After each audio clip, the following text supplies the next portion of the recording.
Let's turn our attention to another major tech player. We're talking about Apple. Shares there down about 3.5% right now.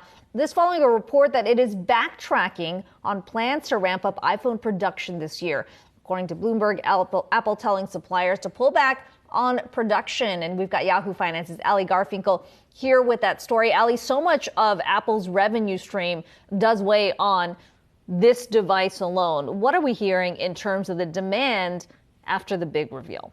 So it's important to say, Akiko, off the cuff, Apple is pulling back by about 6 million units. They're pulling back on plans to increase, right? And this is actually putting them back in line with last year's numbers, roughly. And this is high-stakes stuff. This is their hero product, right? About 52% of Apple revenue ties back to iPhone sales.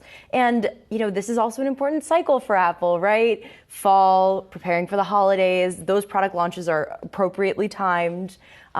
But they're coming up against a lot of headwinds here, right? There are two, I think, main things to consider. The first is the consumer slowdown, right? We have, it's go across sectors, right? We have, Walmart and Macy's, for example, predicting a weaker Christmas season. So there's that piece of it. And then I think the other piece of it, too, is that it's a time of transition for iPhone demand. We've seen the Pro models be a lot more appealing to consumers in recent years. So let's talk about those Pro models. I mean, some would argue when you think about the whole lineup here, that's kind of where you want things to be because that is your moneymaker. What kind of demand are we seeing on that front? Yeah, I mean, the thing this goes back to, Akiko, is though this headline looks bad for Apple, this is not a total loss.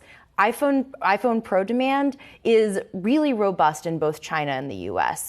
That's what analysts are saying. I've seen it across a bunch of different reports. And remember also, this is canceling a scheduled increase, which sounds a little funky, but remember, this puts us back with production numbers at roughly last year, still 90 million units. So not all bad news off the cuff.